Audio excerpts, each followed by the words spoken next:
Orange town నుండి బయలుదేరిన monkey D. Luffy, రొరోనోవ Zoro మరియు నామి సిరప్ విలేజ్ అనే ఒక ప్రశాంతమైన తీర ప్రాంతానికి చేరుకుంటారు. ఇప్పటివరకు వీళ్ళు చూసిన గందరగోళానికి విరుద్ధంగా ఆ విలేజ్ చాలా సైలెంట్గా ఉంటుంది. ఇక్కడ లూఫీ టార్గెట్ చాలా క్లియర్. అతనికి ఒక మంచి షిప్ కావాలి. చిన్న చిన్న పడవల్లో వెళ్తే గ్రాండ్ లైన్కి రీచ్ అవ్వడం ఇంపాసిబుల్ అని అతనికి తెలుసు. ఆ విలేజ్లో వాళ్ళకి ఉసోప్ అనే ఒక వింత క్యారెక్టర్ పరిచయం అవుతాడు. ప్రతిరోజు ఉదయం వీధుల్లో పరిగెడుతూ పైరెట్స్ వస్తున్నారు అని అతను కేకలు వేస్తుంటాడు. విలేజ్ జనం అతన్ని ఒక అబద్ధాల కోరుగా చూస్తూ విసుక్కుంటుంటారు. కానీ ఉసోప్ ఆ పని చేసేది గుర్తింపు కోసమో లేదా సరదా కోసమో కాదు.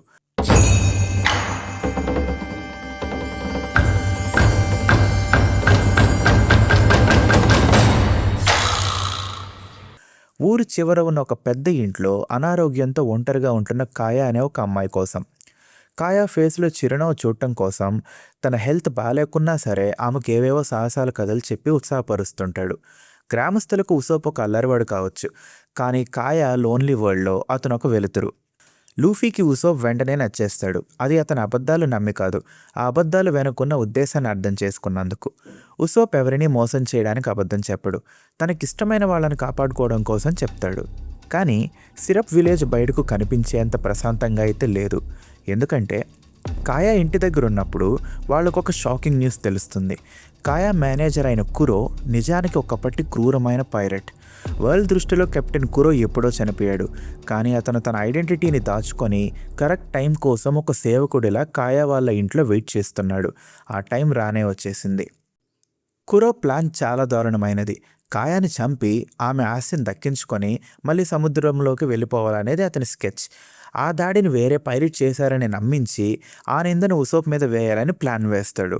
అందుకని ఊర్లో వాళ్ళందరి ముందు కూడా ఇతను ట్రస్ట్ బిల్డ్ చేసుకుంటాడు. ఉసోప్ విలేజ్ వాళ్ళని హెచ్చరించాలని ట్రై చేస్తాడు దీని గురించి, కానీ ఎవరూ నమ్మరు. అది అతని డైలీ అబద్ధం అనుకొని అంతా నవ్వుతారు, విసుక్కుంటారు.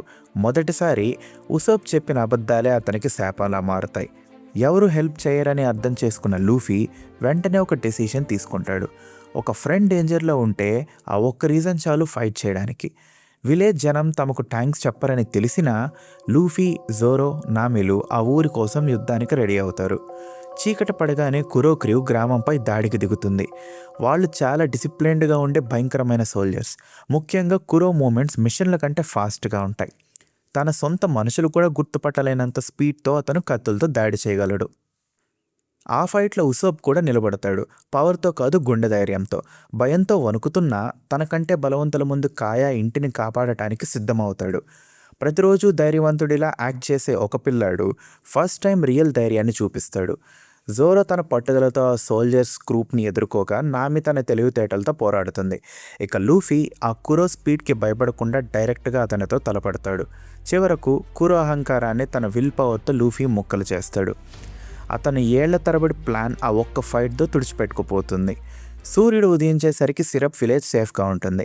అక్కడ అసలు ఏం జరిగిందో ఊరి జనాలకు పూర్తిగా అర్థం కూడా కాదు, అసలు తెలియదు. కానీ కాయాకి తెలుసు. ఉసోప్ ధైర్యాన్ని చూసి ఇన్స్పైర్ అయిన ఆమె తన అనారోగ్యాన్ని జయించి కొత్త లైఫ్ స్టార్ట్ చేయాలని డిసైడ్ అవుతుంది. థ్యాంక్స్ చెప్తూ లూఫీకి ఒక గొప్ప షిప్ని గిఫ్ట్గా ఇస్తుంది. అదే గోయింగ్ మేరీ. ఇది కేవలం ఒక షిప్ మాత్రమే కాదు, మన స్ట్రా హ్యాట్ పైరేట్స్కి దొరికిన ఫస్ట్ అసలైన హోమ్. ఉసోప్ తీరంలో నిలబడి ఉంటాడు. తాను పుట్టి పెరిగిన విలేజ్ ఒకవైపు, తన కలల సముద్రం మరోవైపు. చివరగా తాను కూడా ఒక great warrior of the sea అవుతానని ఊరి జనానికి ఒక అబద్ధం చెప్పి ఆ అబద్ధాన్ని నిజం చేసుకోవడానికి బయలుదేరుతాడు. ఒక అబద్ధాల కోరుగా వెళ్ళిన అతను ఒక యోధుడిగా లూఫీ క్రూలో జాయిన్ అవుతాడు. పాదాల కింద ఒక షిప్, తోడుగా కొత్త క్రూమేట్. స్ట్రా హ్యాట్ పైరేట్స్ ఇప్పుడు ఒక కంప్లీట్ టీమ్గా మారారు. ఇక ఈస్ట్ బ్లూలో నిశ్శబ్దం ఉండదు. దీని తర్వాత వీళ్ళు సముద్రం మీద వెతుకుతున్న సాంజీ అనే ఒక గ్రేట్ కుక్ గురించి, ఒక ఫ్లోటింగ్ రెస్టారెంట్లో జరిగిన గొడవ గురించి చెప్పమంటారా? అక్కడ జోరో తన లైఫ్లో మర్చిపోలేని ఒక స్వాట్స్మ్యాన్ని కూడా మీట్ అవుతాడు. సో ఇదంతా మనం నెక్స్ట్ ఎపిసోడ్లో తెలుసుకుందాం.